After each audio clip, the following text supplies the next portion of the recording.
Hi అండి. ఈరోజు మన తోటలో దోసకాయ కాసింది. దీంతో రొయ్యల కాంబినేషన్గా కూర ఎలా చేయాలో చూపించబోతున్నాను. నమస్తే అండి, నేను మీ Prasanna. Welcome back to simple garden. ఈ కూర చాలా బాగుంటుందండి. అన్నం, చపాతీ, పూరి దేంట్లోకైనా సూపర్ కాంబినేషన్. ఇప్పుడు ఒక్కసారి ట్రై చేసినామంటే మళ్ళీ ఇలాగే చేసుకుని తినాలనిపిస్తుంది. ముందుగా ఫ్రెష్గా రొయ్యలు తీసుకొచ్చి వీటిని శుభ్రం చేసుకొని పెనంలో వేసి అందులో నీళ్ళతోనే ఉడికిపోయేలాగా మనం ఉడికించుకోవాలి. కొద్దిగా ఉప్పు, పసుపు వేసి బాగా ఉడికించుకున్నాం అనుకోండి, ఫ్రిడ్జ్లో పెట్టుకుంటే ఒక నెల వరకు మనకు నిల్వ ఉంటుంది. ముందుగా మసాలా కావాల్సిన దినుసులన్నీ రెడీ చేసుకుందాం. ఎండు కొబ్బరి, అల్లం వెల్లుల్లి, 2 పచ్చిమిర్చి, 1 ఉల్లిపాయ, 2 టమాటాలను ముక్కలుగా కట్ చేసుకొని మిక్సీలో మెత్తగా గ్రైండ్ చేసుకోండి. ఇప్పుడు స్టవ్ పైన పెనం పెట్టుకొని అందులో 4 స్పూన్ల వరకు ఆయిల్ వేసుకోండి.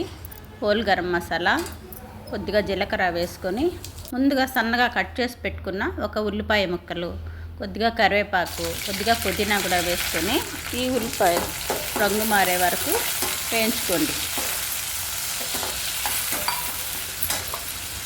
ఇప్పుడు ముందుగా మనం శుద్ధం చేసి పెట్టుకున్న మసాలాని, మెత్తని పేస్ట్ చేసుకున్నాం కదా, ఆ మసాలాని ఇందులో వేసేసుకొని ఆయిల్ సపరేట్ అయ్యేంత వరకు మధ్యలో కలుపుతూ వేయించుకోండి.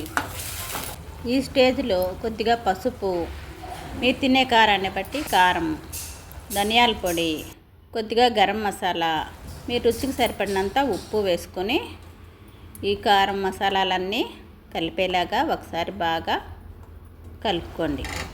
ముందుగా మనం చెక్కు తీసి కట్ చేసి పెట్టుకున్న దోసకాయ ముక్కలను కూడా వేసి ఒకసారి బాగా కలిపి ఇందులో 200 ml వరకు నీళ్లు పోసుకొని ఈ దోసకాయ ముక్కలు మెత్తబడే వరకు మూత పెట్టి ఉడికించుకోండి. ఈ దోసకాయ ముక్కలు మెత్తబడ్డాయి.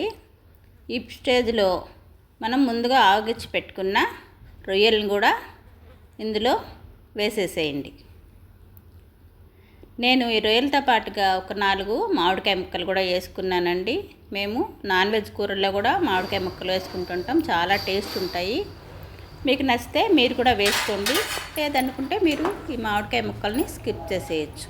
ఈ స్టేజ్లో ఉప్పు సరి చూసుకోండి. నాకు ఉప్పు కాస్త తగ్గింది కాబట్టి నేను కొద్దిగా ఉప్పు వేసుకున్నాను.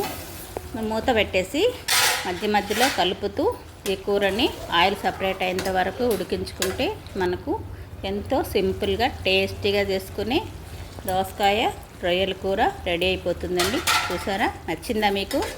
నచ్చితే మీరు కూడా ఈ కూరని తయారు చేసుకొని మీకు ఎలా కుదిరిందో ఫీడ్బ్యాక్ ఇవ్వడం మాత్రం మర్చిపోబాకండి. చివరిగా కొద్దిగా కొత్తిమీర చల్లుకొని మనం దించేసుకుంటే మనకు దోసకాయ రొయ్యల కూర రెడీ అయిపోతుంది. ఈ వీడియో నచ్చితే లైక్ చేయండి. మీరు లైక్ చేయడం వల్ల ఈ వీడియో ఇంకో 10 మందికి చేరుతుంది.